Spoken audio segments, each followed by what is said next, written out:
I think most of you will know Sean. Sean's the interim chair of ICU, associate professor of critical care medicine. I was having a look over your CV for this introduction. It's quite something. Sean has over 100 peer-reviewed papers, multiple book chapters, he's supported by several grants, including CIHR. We've been trying to get Sean I've been trying to get him for the past 2 years, and he's so much on demand speaking at other meetings that this was the first date that we could find, so it's a real treat to have him here this morning. Sean's area of interest is acute kidney injury, so we'll talk about that this morning in the peri-operative situation. Before I start, I must apologize for the broom cupboard that we find ourselves on this morning. I didn't know this until last night when James Green texted me to say, "Where's the meeting this morning?" I saw where we were, and I knew my heart sank because I've been in this room once or twice for meetings, and it's not for this kind of thing. Anyhow, that's okay. Thanks, Sean. Derek. Yeah, I wasn't sure where this room was either, and so I'm glad I at least made it on time. But thanks. It's a pleasure to give rounds to the Department of Anesthesia and Pain Medicine. Like you say, we've been trying to do this for a little while now, and the two schedules haven't been meeting all that well. So what Derek really wanted me to speak a little bit about was peri-operative acute kidney injury, and I sort of cheekily named the title, "Is It Really an Issue?" And what I thought we would do, before I do have some disclosures. The one that may only be relevant for this talk is that I have consulted for Baxter, and Baxter makes every fluid that we give to patients for the most part, except for blood products and albumin. So, and I have done some work with that. So, but what I thought we'd review today in the AKI sphere is a little bit about its epidemiology in the peri-operative acute care peri-operative setting, and throughout the course of the talk a little bit about practice guidelines, interventions to mitigate peri-operative AKI. I think it would just be distracting if there's people walking by. So there you go. We might have some more people. Yeah, they can come in. I won't close it. I just. So I thought I'd start off first by just sharing with you the consensus criteria, most recent harmonized consensus criteria for the definition of acute kidney injury. And this was born out of the 2012 KDIGO clinical practice guidelines for the management of acute kidney injury. And really, this was the harmonization of the previous rifle criteria that you may have heard of, and the AKI criteria, which are still percolating in the literature a little bit. One of the challenges we had with any literature around peri-operative acute kidney injury previous to this was that you would go through and scan the literature and find up to 30 or 40 different definitions for what acute kidney injury is. And you can imagine if you want to be either an epidemiologist, a trialist, or you just want to be a clinician trying to interpret that literature, it'd be very challenging for you to understand because there's so much apples, oranges, and grapefruits in terms of the definitions of acute kidney injury. So this was relatively simple and pragmatic. It really looks at changes in serum creatinine acutely over 48 hours or episodes of oliguria. So it provides a definition to define acute kidney injury. It's pretty small here. I wasn't expecting to be quite so small. So, and then also at the same time, it provides an opportunity to classify acute kidney injury into various stages of severity. So stage 1, 2, and 3. And as you get more severe, you get basically increasing relative changes in serum creatinine or progressively worsening episodes of oliguria or anuria for that matter.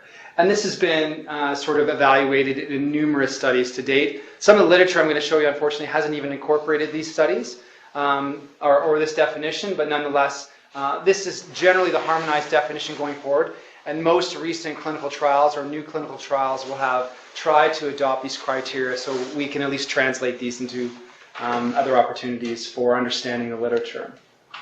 So this is an older study now done in 2009, and it was basically a retrospective cohort study of around 1,200 patients who basically were admitted to the ICU post-operatively, really focusing on acute kidney injury, right? And in this study, they defined acute kidney injury by KDIGO stage 1. Now, it's that consensus definition, even though it was an older definition, it was virtually identical. And they found about 7.5% of patients developed acute kidney injury in the perioperative period. And we're going to go through right now and talk about a few of the sort of associative factors that seem to identify those most at risk for acute kidney injury. But obviously surgical risk, if you like, or ASA status, cardiac risk, high-risk surgeries, and a baseline diagnosis of heart failure all seem to be predictive of those patients who would ultimately go on to develop acute kidney injury postoperatively. In this study, and I'll come back to this later, of course, you can see that developing perioperative AKI was not insignificant. It was associated with a 300% probability of short-term mortality. So, and I can get into the details of some of why that may be, but the kidney in and of itself, I'm going to be biased, of course, but it's an important organ, right? It regulates all water and electrolyte homeostasis. And when the kidney's injury, it's often an inflammatory injury.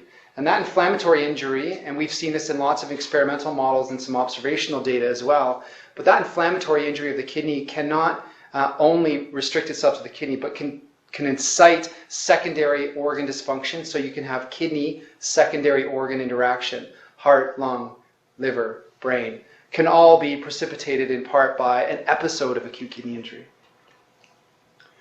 So this is another study done by Kurtapal and colleagues looking, I think this was looking with the Nesquik database, a larger cohort, 15,000 patients.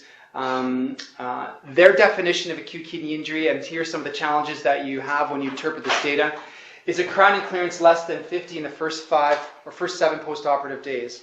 So one of the challenges with that is when you're looking at creatinine clearance, unless you're measuring it, estimating it is almost useless, right? Because you're going to have dynamic changes in serum creatinine over time, and the lab's always going to give you a value of what their eGFR is, but that doesn't mean anything in the acute sense, because if creatinine's changing in the next 12 or 24 hours, that static eGFR that you get on day 1 is not going to make any, it's not going to have any correlation with how bad their kidney injury may or may not have been. Is that why this instance 0.8% Yeah. and the last Right. was 8.4%? So that's just a nice exhibit of how the incidence and associated risks with acute kidney injury vary across studies simply by virtue of what the operational definition of acute kidney injury has been.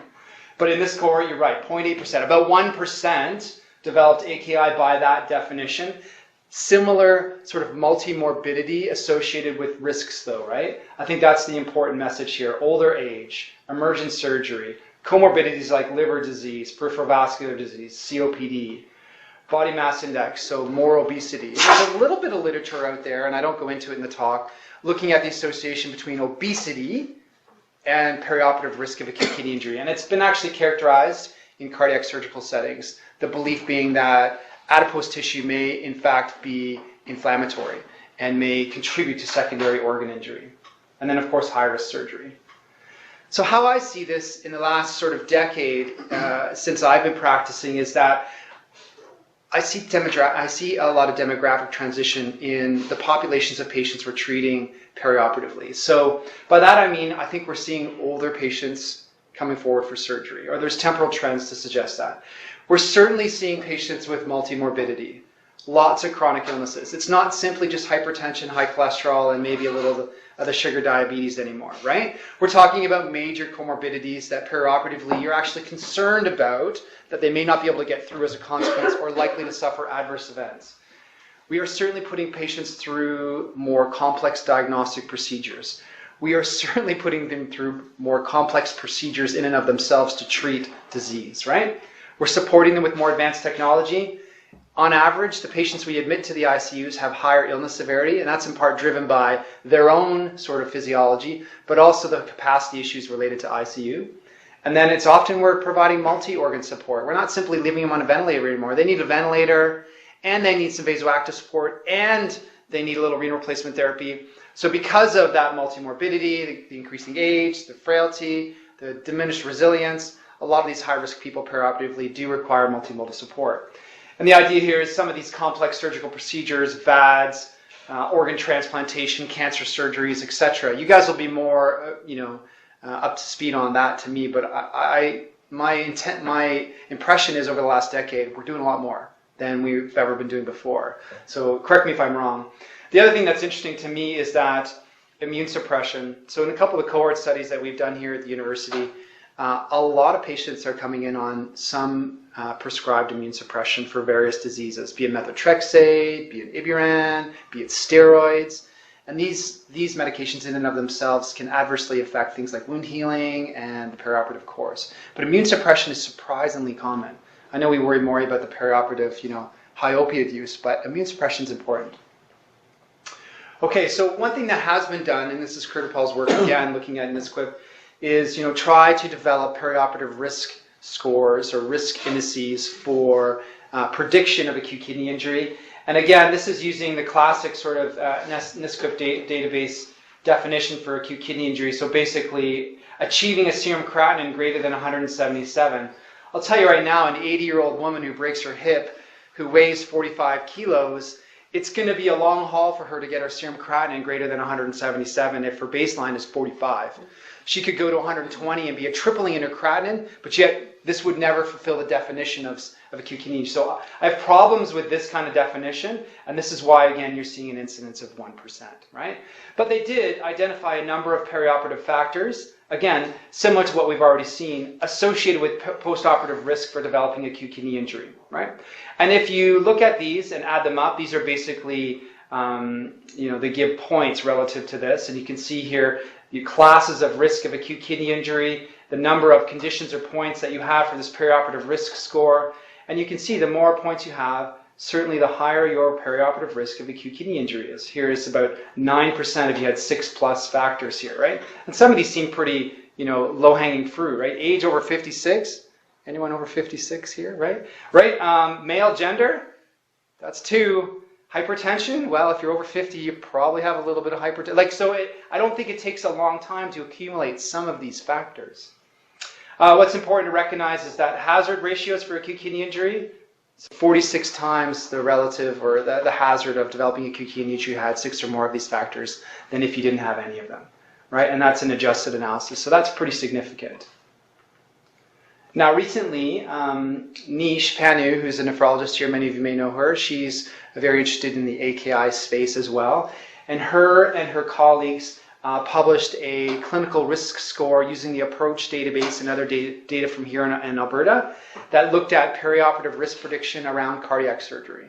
So I don't know if any of you here do cardiac. I don't see any of the usual suspects, but nonetheless, this was a clinical risk score that was derived and validated using Approach data to predict who was going to develop severe acute kidney injury requiring renal replacement therapy after surgery.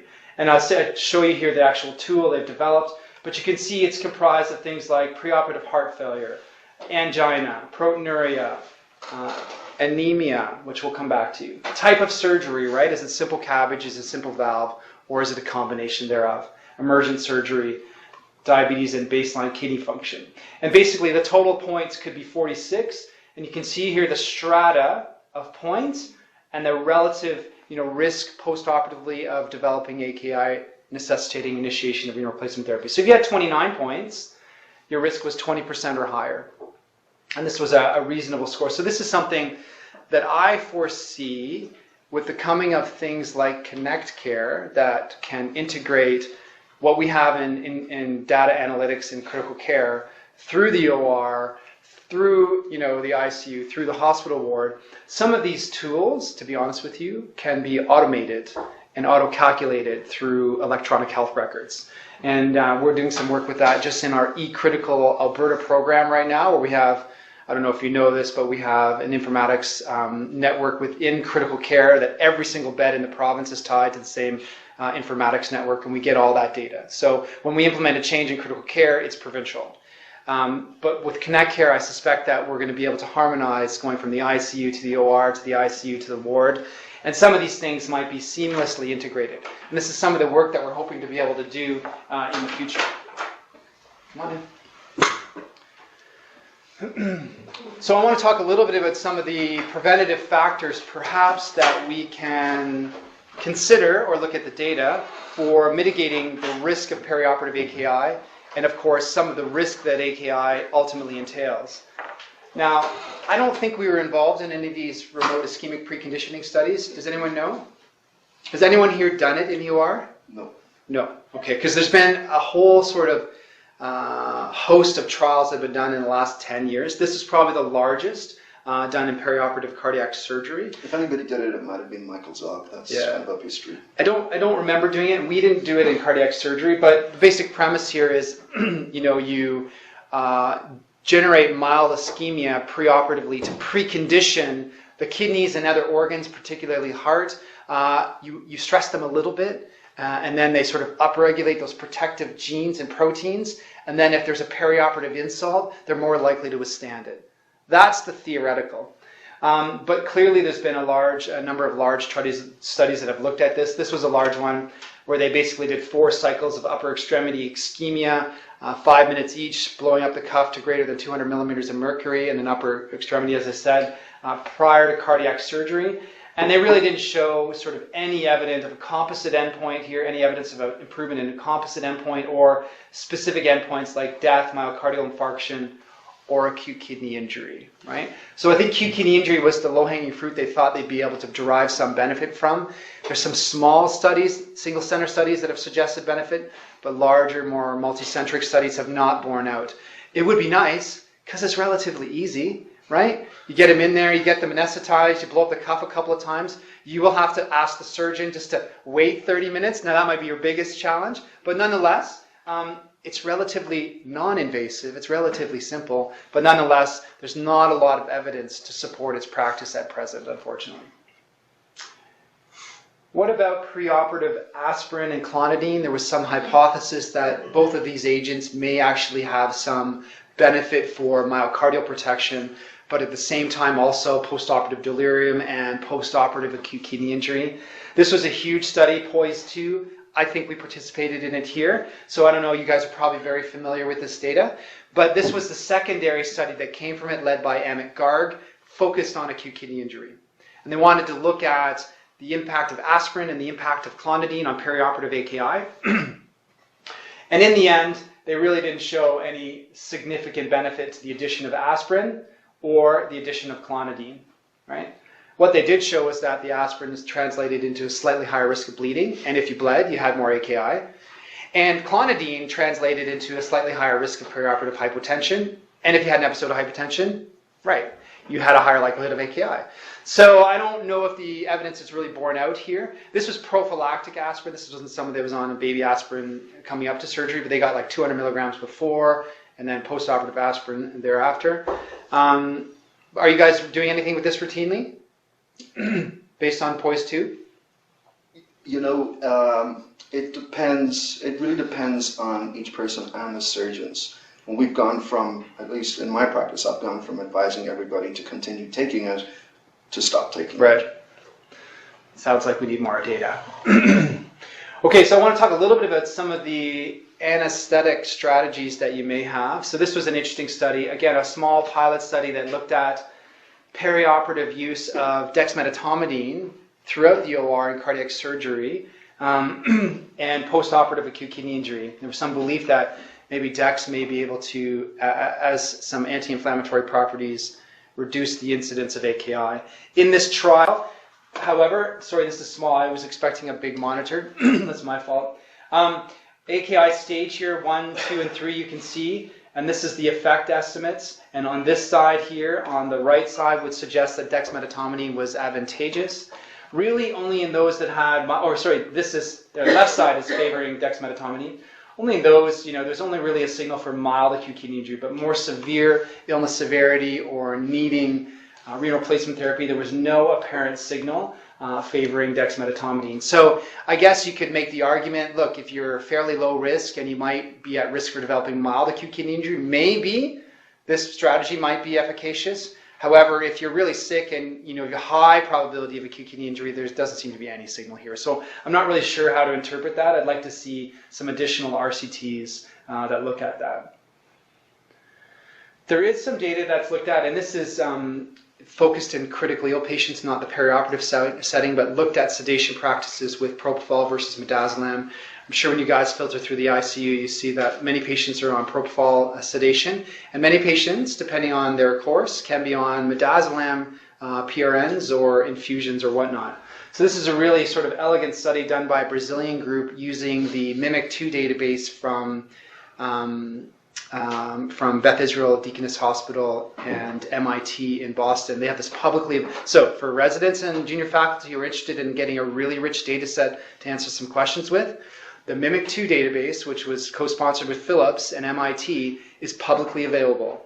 It is a comprehensive sort of 40,000 patient ICU database that has innumerable characteristics and variables. You can apply to have access to that data. They'll give you a data set and you can answer questions with it. So this Brazilian group has done 3 or 4 studies out of the last 3 or 4 years with this really, really comprehensive data set. That being said, we probably have similar data here in Alberta. But nonetheless, they looked at the comparison of the 2 practices, propofol versus midazolam, and what they were suggesting was that patients receiving midazolam as their preferred ICU sedation strategy showed evidence of higher incidences of acute kidney injury, greater oliguria, greater diuretic use, and greater fluid retention and overload. They also had higher utilization of renal replacement therapy, and all of these largely persisted after adjustment for available covariates in a propensity-adjusted analysis. So suggesting that there may be some mechanism whereby midazolam contributes to higher risk of acute kidney injury. Now, maybe it's propofol and anti-inflammatory properties, but maybe it's midazolam and its hemodynamic effects or other renal-specific effects. Remains unclear. But what's interesting, there's been some other studies that have looked at comparisons of propofol with SIVO perioperatively. So this is in colorectal surgery now. And I'm not sure what your practices are here, but this was just a retrospective cohort study, around 4,000 patients. Primary exposure was using intraoperative SIVO versus propofol as primary anesthesia. And you can see here they used a couple of different definitions for acute kidney injury, the old definitions. But what they found here in adjusted analysis, right, after propensity matching, was that there was a higher risk of acute kidney injury for SIVO compared with propofol intraoperatively, and it seemed to be associated with a higher risk of major adverse cardiac events at 30 days. Okay. In the end, though, there was probably marginal differences. In this retrospective study, it wasn't a huge difference, and this was borderline statistically significant in favor of saying propofol may be a little bit better. But what's interesting is it's not the only study that's shown that now. So there's another study here looking at cardiac surgery that's compared propofol and sevoflurane perioperatively for risk of acute kidney injury. And this was a randomized trial now. So the last one's a retrospective cohort, relied on propensity matching. You would think that a randomized trial, even if it's relatively small, only 112 patients, a little bit more rigorous, compared propofol anesthesia versus SIVO and heart surgery, and basically showed similar findings, right? You can see the SIVO here, the risk of acute kidney injury was considerably higher. Oliguria, post-op renal replacement therapy, right? And other measures of kidney function were all worse in patients primarily treated intraoperatively with SIVO compared with propofol. So that's interesting, and I don't know about the CV surgery group, what their practice is. They all come out on propofol, but I'm not sure during the case whether we're all giving them a little gas and or propofol. It's something that I, having getting ready for this, I'd have to explore. It's almost always inhaled. Yeah, interesting. Okay, so what about blood pressure? What do you do when the surgeon says, I want the map really low because I want this surgical field totally clean, I need to see what I'm doing, right? Does intraoperative blood pressure really matter? Well, short periods of time, hypotension, does it really matter? First of all, I think they've stopped doing that. I haven't got that in about 10 years. No. When I started, that was a big thing. Yeah. Hypotensive anesthesia. We just can't justify that anymore. Permissive hypotension? Yeah. So this is a study done by Mike Walsh, who's a nephrologist That'll happen in neuro. Yeah. and it'll happen in cardiac too, on pump. Yeah, for sure. This is a study done by Mike Walsh, who's a nephrologist in Hamilton, and he trained in Calgary. And they used a huge perioperative data set from Cleveland Clinic, very sort of high fidelity, intraoperative EHR collected data. And they basically show that, this is 2 graphs here showing you the association between lowest mean arterial pressure intraoperatively and the probability of postoperative acute kidney injury. And you can see this nice associative curve here, that once you hit a MAP pressure of around 56, 57 going down, you can see an almost exponential increase in your risk of perioperative AKI, right? So not only is hitting a low pressure perhaps associated with a risk, but so is duration. So here, this graph shows you time at that low map pressure, right? 0 minutes versus greater than 20 minutes. And I think you can appreciate the association with increasing risk of perioperative acute kidney injury. These are adjusted odds ratios at the bottom. The blue represents AKI. The red represents cardiac complications. So at what time does it start? What time does it start to increase? What's the longest you can have hypertension? 1 to 5 minutes, maps less than 55. And it's All comers. before that, because it says a single point where it's below that, but Yeah. that's the inflection point. Yeah. 5 minutes. That's right. So it's probably not going to be like an instantaneous drop below 55. You're probably there for a few minutes, right? 1 minute, 5 minutes. Right, a cut cycle 3 minutes. Now don't forget, if you have a young, healthy, 25-year-old, it might be different than a 65-year-old with chronic hypertension. So there is some sort of epidemiologic forecasting that needs to be taken into consideration. You need to understand your case mix a little bit and their susceptibilities to begin with. If you have a patient who has very high susceptibility to perioperative AKI, then that's a patient that you probably need to be more concerned about than if you have someone who has very low susceptibility. But nonetheless, I can give you a copy of these, Derek, if you want. Nonetheless, I think it's pretty interesting data nonetheless, right? And I would love to be able to do something here, and if we had a similar high fidelity intraoperative EHR, but I have a feeling that your new chair will want to talk to you more about that. Kurtapal also did this. I just want to show you this here. So these were other intraoperative factors that seem to be associated with acute kidney injury, right? So I've already told you the hypotension's bad, but here I'm going to tell you that if you use vasopressors, it's bad too, right? So here, any vasoactive use seems to be associated with a higher probability. Association, number of vasopressor doses, and the intraoperative use of diuretics. So these are some of the factors that seem to be associated. I'm not saying it's provocative in that the use of vasopressors itself causes, it's associated, right? So it could be because you're doing it in response to periods of hypotension, right? There's obviously confounding in these observational data sets. One quick point about that. So we were told previously when it came to the flaps for the radical neck procedures that, the vasopressors were bad. It messed up the vascular anastomoses and preserving the flap.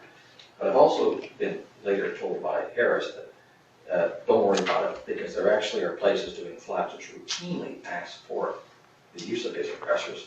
This is for a flap liquidation, and they actually do just fine. Thank you very much. Much better. So that's an interesting point, and all the ENT cases come to the ICU, and there still is a want to avoid transfusions and vasoactive support perioperatively. Unfortunately, if you get patients who are a little bit hypotensive perioperatively and they don't have an obvious fluid deficit, they're often pumped full of fluid, and I think the corollary to that is that the fluid accumulation can't be very good for a graft either in terms of wound healing and even the vascular anastomoses. Well, we try and restrict the fluid. Of course you do. Next morning we have 5 liters overnight. That's right. Yeah. You get a surge response after about 12 hours. Yeah. You can see you just... They've been in the OR for 20 hours, right? Or vasodilated.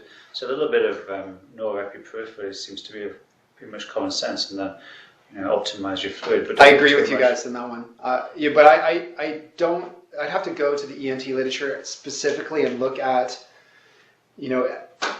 is there some, data from RCTs that help inform that very question about what the best sort of process care issue is around perioperative relative hypotension in the ENT cases.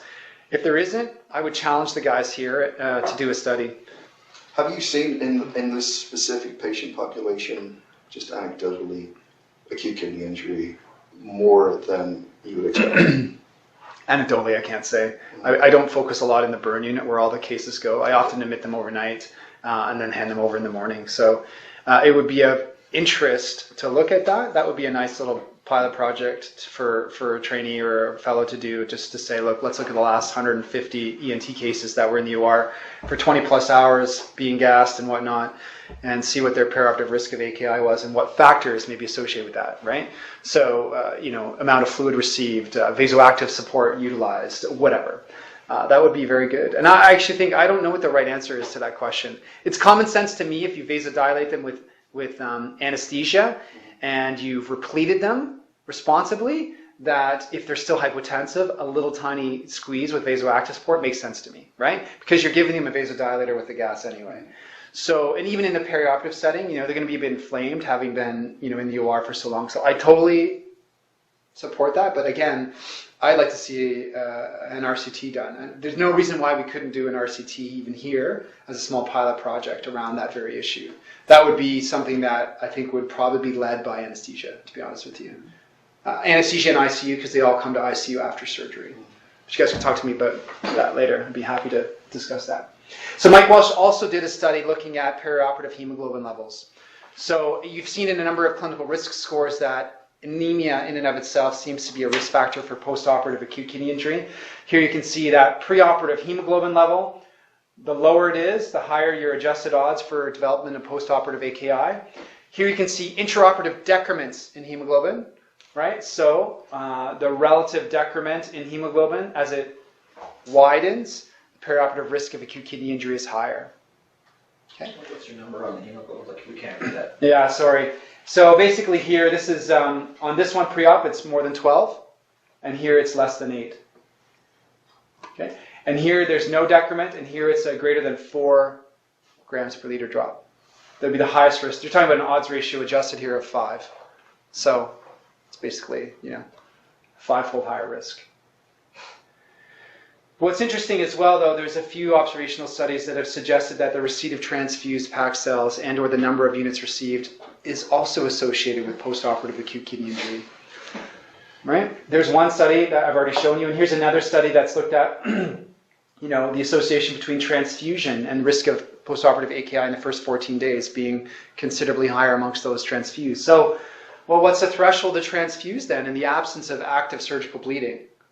Right? I mean, I think that's what it fundamentally comes down to. Do you guys have, I'm not sure what your practice is. When do you transfuse? Because if anemia is bad and transfusions are bad, potentially. That's a good question, right? There is data. Surgical problem. I mean, they pretty much defined it there, right? Transfusion's bad. Low hemoglobin's bad. Well, I guess they got to just stop the bleeding on their end and we'll be away. Sure, but somebody comes into the OR with a hemoglobin of 9 and they're hemodiluted a bit, and all of a sudden you see that 79. Is that good enough to say, maybe I should give them the Paxil because now I'm going to put them on a little norepinephrine? And I don't know. I don't know the right answer. I'm curious to know your practice and whether it's widely variable. But there is some data on this, largely centered around cardiac surgery and in septic shock in ICU patients around transfusion triggers. But this was the TRIX-3 trial, which the U of A participated in, was just published a few weeks ago, that looked at transfusion thresholds in cardiac surgery. A conservative strategy was basically hemoglobin threshold of 75. Intra-op, ICU post-op, or on the ward. And then the liberal strategy was intra-op, 95, ICU 95, on the ward 85. Right? Comparing perioperative, composite of perioperative mortality and major complications and all these individual complications, and obviously resource utilization. So this was published, David Mazur from St. Michael's presented this at the ACA, I think a couple of weeks ago. But basically there was no significant difference in the composite events between the two groups, right? So a conservative, and these are high-risk surgical patients, had Euro scores of 6 or greater. So at a higher perioperative risk of stuff happening anyway. So no difference in composite outcome, no difference in any of the secondary endpoints. Importantly, I wanted to highlight no difference in the utilization of renal replacement therapy, no difference in the incidence of acute kidney injury. And we're going to do a secondary study to sort of tease that out even more. But that's important, right? There was some previous transfusion threshold trials that suggested some dichotomous endpoints, right? Higher mortality, but lower risk of, I can't remember what it was, but there was some inconsistency. But this trial has enrolled about 5,000 patients, the largest trial of its kind. And I think the data is pretty definitive to suggest that, look, a restrictive threshold for high-risk cardiac surgical patients is okay, is at least safe and non-inferior to a liberal threshold. And what it translated, this is obviously a high-risk population for transfusions in general, but what it translated was far less blood being transfused in that restrictive group. So still a significant proportion, I think it was like 40% still got blood, but it was like compared to 75%. and far, far fewer units of cells and proportion of patients got transfused. So that has actually health resource implications as well, because a packed cell costs about $500, right? I think all in, yeah. So that's interesting. So that data, you'll see more coming from this data in the next couple of years, I'm sure. Is intraoperative oliguria important? Now, I'm not going to talk about the anesthetist, because you guys didn't take any bottle of water with you, and it's a long case. And, but the point being is, there is this study that was published in the BJA last week, looking at the association between intraoperative oliguria and risk of postoperative acute kidney injury, right? And you can see this is a graph looking at, weight-based urine output and probability of AKI. And I think you can appreciate when you go from 1 ml per kilo per hour down to about 0.5, which is the threshold we use to define, by consensus definition, acute kidney injury, to 0.3, which is the consensus threshold for stage 3 acute kidney injury occurring over a prolonged period of time. You can see below this threshold, you can see that the hazard of, or the probability of acute kidney injury starts to decline fairly precipitously. This has been a bit of a moving target for us, even over just the time I've been in anesthesia, where it got to the point a couple of years ago where it didn't really matter. At this, that's why it's in my title. Yeah. Just intraoperative, obviously, acute kidney injury is important.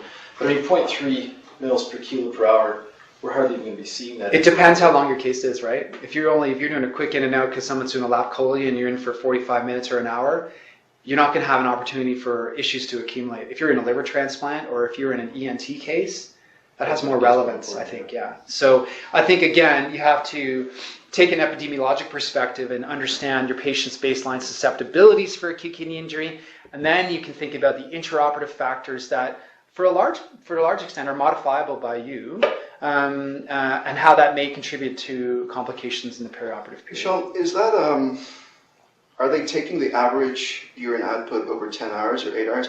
How can we on one hand say that hypotension for 5 minutes less than 65 is important, and then look at urine output for 10 hours and average it out? I'm just showing you the data. So, I mean, I think the thing about urine output is you do need time for it to accumulate for you to have confidence that you generally have low urine output, right? We don't have sort of volumetric measurements of urine output gauged per 15 minutes, per 20 minutes kind of thing.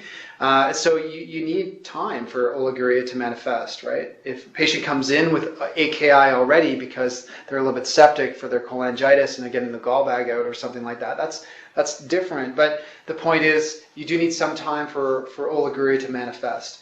The minimum time, the minimum number of hours, I'm not sure, to be honest with you. It's probably 2 or 4 hours that you probably need to know whether a patient's oliguric or not. They also want us to limit fluid, like in the bowel anastomoses, because... I'm going to come to that too, yeah. Here's the trend. Blood bad, anemia bad, hypotension bad, pressures bad, oliguria bad, fluids bad. So we're just screwed. I'm looking forward to the take-home message. So, take-home messages, kidneys are canaries. Yeah, absolutely. The bottom line here is that acute kidney injury, though, does seem to be associated with higher hazards of perioperative morbidity and poor outcome, right? So these patients who had episodes of AKI, again, in Curtis-Paul's match study, seem to have a higher risk of perioperative mortality. So it gets to your point about, intraoperative fluid and hemodynamic management, and there's been a whole host of trials now that have looked at goal-directed therapy intraoperatively using various measures of pulse pressure variation or continuous cardiac output. And I can't pretend to be an expert on this. I'm going to sort of summarize some of the data very, very quickly. But this is one of the first trials that looked at it quite some time ago. Small, 120 patients, major abdominal surgery, using the Vigileo as continuous cardiac output, which is Edwards' proprietary algorithmic continuous cardiac output and stroke volume variation. And we have Vigileo here. Do you guys use it very often? No, right? So it's a proprietary algorithm they've put in that device. So it's not only just simple stroke volume variation calculated mathematically, but you have to put in the patient's age, the sex, and it estimates what the sensibility of the aorta is, and it considers all that stuff too, right? So they looked at this algorithm based largely around use of a Vigileo and stroke volume variation and CVP measurement intraoperatively. And post-operatively, what it basically showed was, interestingly, higher colloid, with stroke volume variation of goal-directed therapy, fewer episodes of hypotension, a lower lactated in the end of the case, and then fewer post-operative complications, of which fewer were life-threatening, but there was really no trend per se in perioperative acute kidney injury or utilization of renal replacement therapy. Right? There's been some systematic reviews that have looked at this as well, and in pooled analysis, this is a little bit of an older one now, it did suggest that this goal-directed therapy. So what is goal-directed therapy? I'd be curious to know what your definition of it is, but my definition would be sort of, mindful utilization of fluids and vasoactives, right? Probably to maintain physiologic homeostasis. But nonetheless, lower odds of acute kidney injury utilizing goal-directed therapy. So some sort of goal-directed utilization of vasoactive and fluid resuscitation intraoperatively. This is the same sort of systematic review, and this is small, sorry guys, but basically it didn't matter when they did all these subgroup analyses in this systematic review, whether they used high quality or low quality RCTs, there was still a significant signal. Depending on how they defined renal replacement therapy, there was still the same signal. Interestingly enough, if they looked at intraoperative or postoperative optimization, so it continued into the immediate postoperative period, there was still a strong signal for reduction in AKI. High-risk patients, still a strong signal.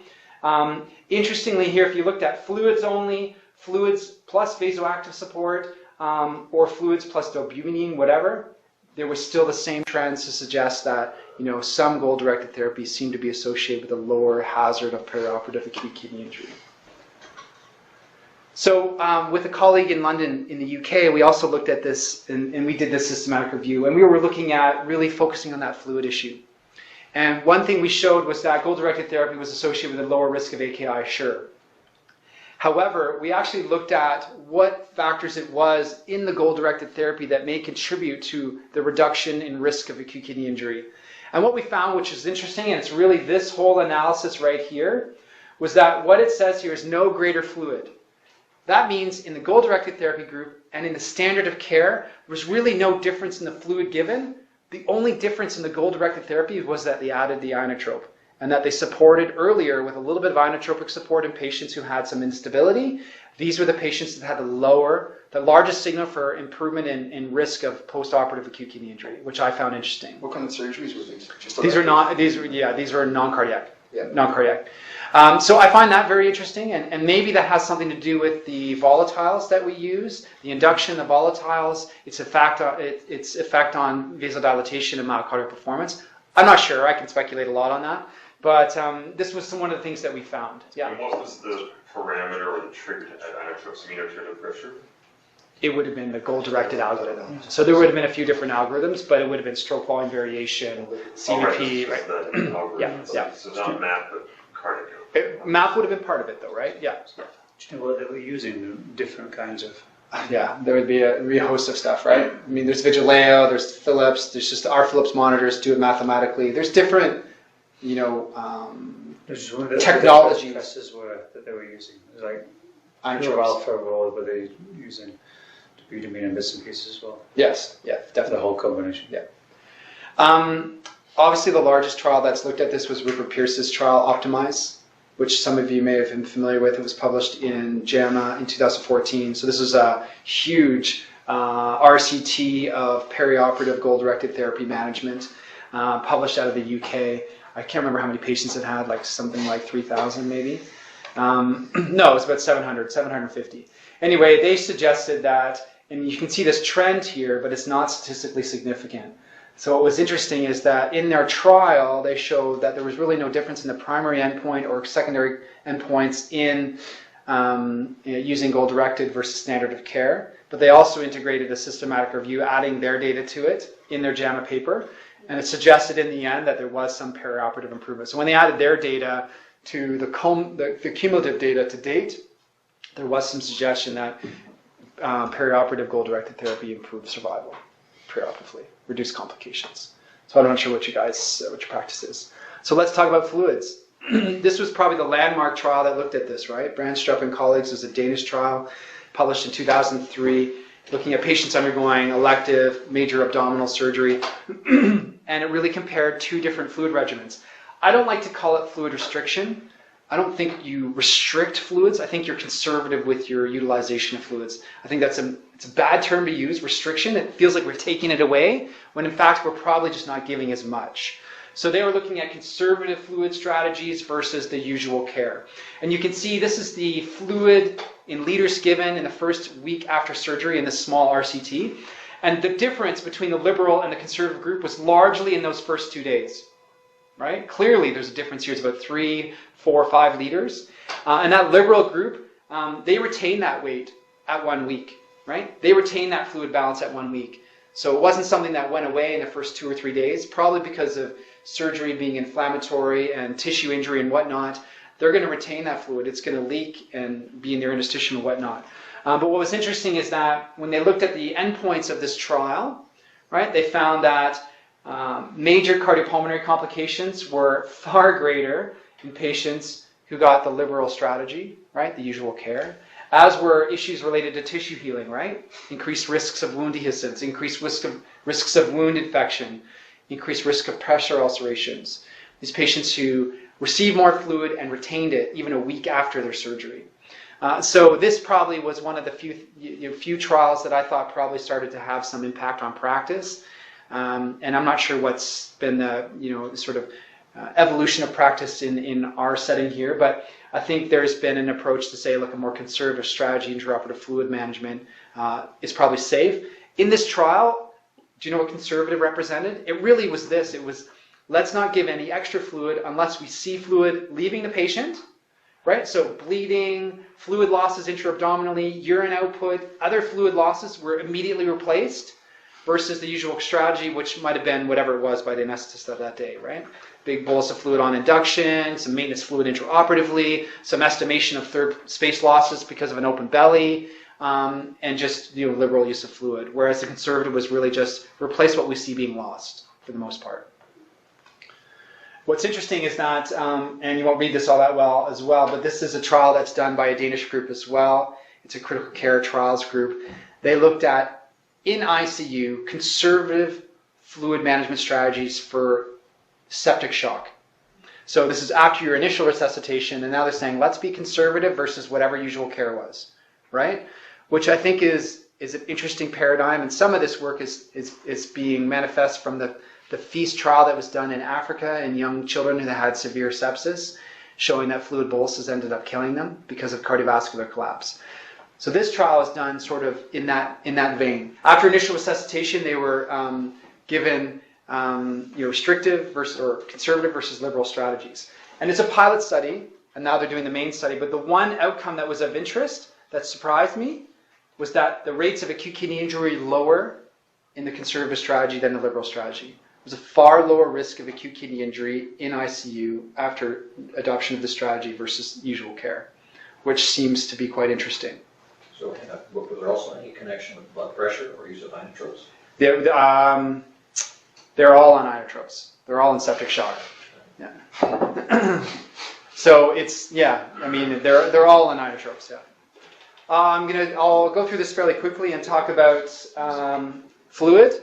I like to show this slide because it usually provokes some response, but it provoked this giant Twitter fight from the Fluid Academy not long ago because some anesthetists took it a little too literally and went about calculating the actual sort of elemental sodium and had disagreements with me about whether that's the true amount of sodium in a bag of saline versus these bags of chips.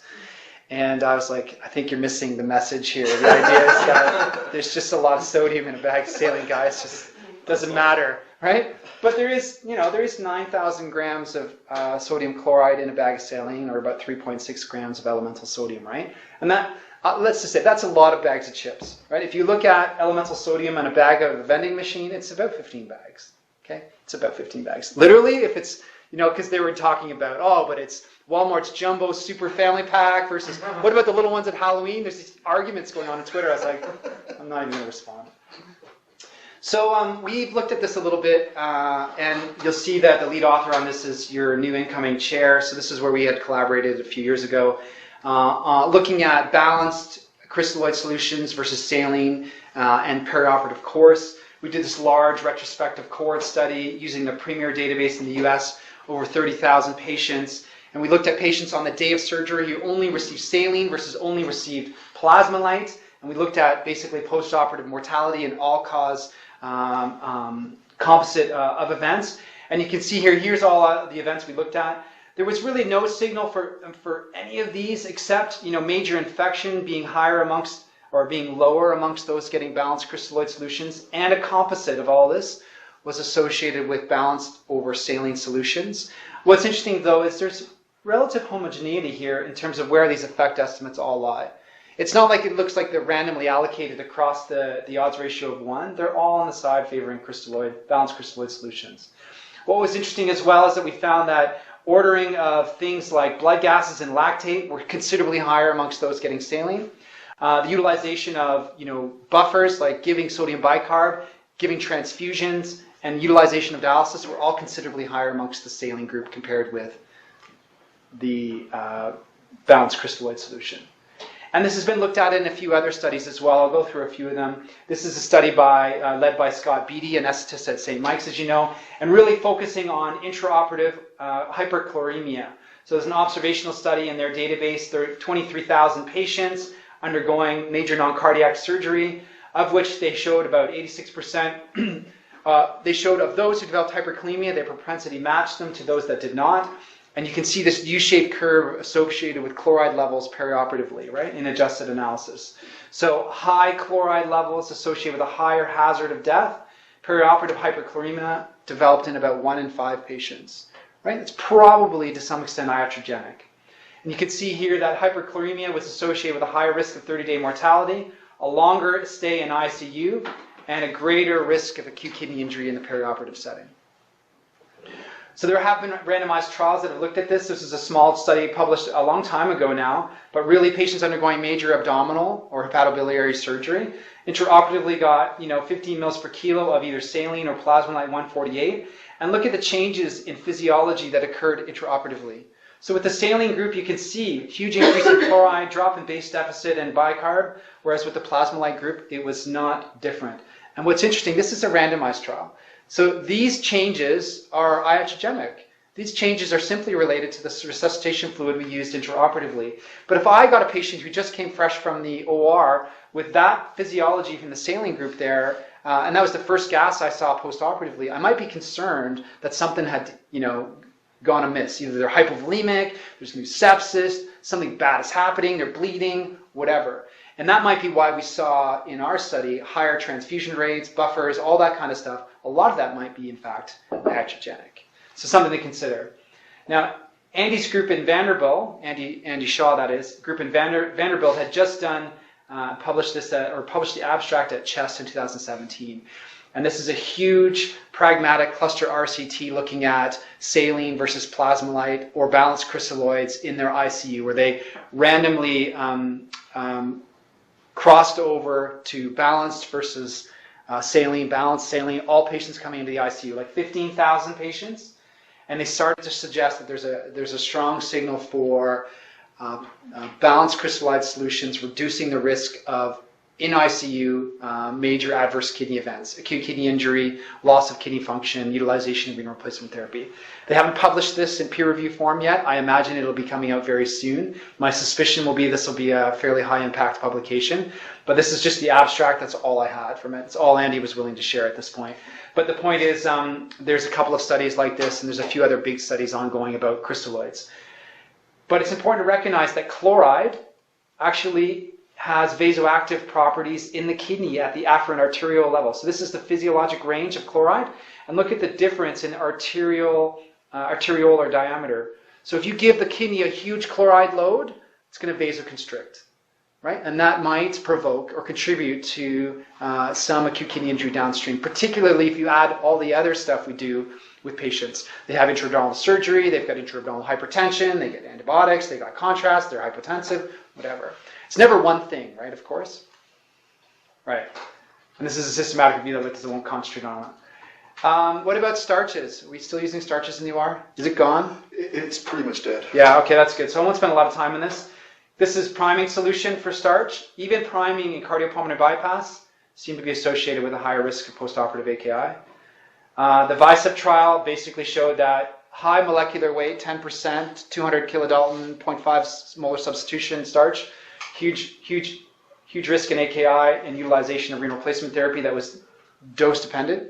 Okay, you can see the higher doses in the blue of HES, higher risk of renal replacement therapy. And then, of course, the 6S trial, the Scandinavians, basically showed that the hazard of using starch in septic shock for resuscitation doesn't start to happen until about 21 days. So whatever we give in the MERGE or in the ICU or in the OR, that hazard is actually 3 weeks later, right? You might get an immediate gratification of physiologic response, but the hazard to the patient in terms of mortality and kidney injury and other accumulation of potato maize in their tissues is 3 or 4 weeks later. Plus, starch is like 45 times as expensive than a bag of crystalloid, right? Okay, I'll leave that. In terms of can we squirt anything into patients to protect them? There's been a whole industry of trials that have looked at this, right? Let's just squirt something in, it'll protect the kidneys, it's perfect, right? But if you look at clinical practice guidelines from 2012, all of these factors, perioperatively for prevention or otherwise, have not been borne out to have efficacy or effectiveness in preventing acute kidney injury, right? So it's likely going to boil down to understanding susceptibilities and some of the intraoperative things we do. N-acetylcysteine is interesting. The PRESERVE trial, a 5,000 patient trial looking at those at high risk for contrast nephropathy undergoing angiography, was just published 2 weeks ago in the New England Journal of Medicine. Basically showed no benefit to NAC for preventing contrast nephropathy and no benefit to sodium bicarb for preventing contrast nephropathy.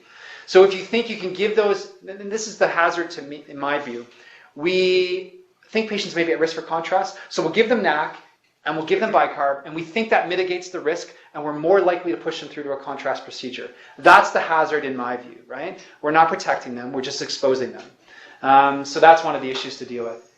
Secular trends in the utilization of renal replacement therapy perioperatively is going up. And this goes back to my original slide on demographic transition. You can see this here over basically a 15-year period. We are using more renal replacement therapy perioperatively. And it's going up across all age groups, in particular those that are over the age of 65. Not only that, this paper, which was done, published in CMAJ, we are starting it much sooner now after surgery, like a median 1 to 2 days where it was 5